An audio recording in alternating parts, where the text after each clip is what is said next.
presented by PY Films. प्रेम से बोली बाबा बासुकीनाथ की। ढारब जल का पार हमारो के ले चली सैया अपना कार पर।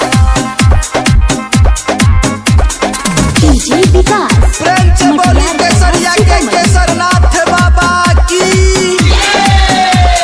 बिटू पर भास के जातिया में हर हो हमारो के ले चली सैया देव घर हो। तोहरा से रहे न ऐसन उम्मीद हो मानबू न बात हमर करबू तू जीद हो। बाबा के दुआर पर ढारब जल का पार हमारो के ले चली सैया अपना कार पर।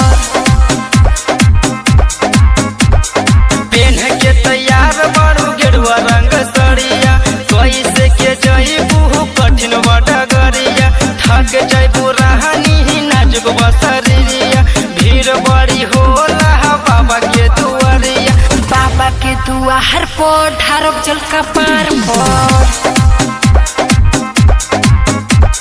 हमारो के ले चली सैया अपना कार पर।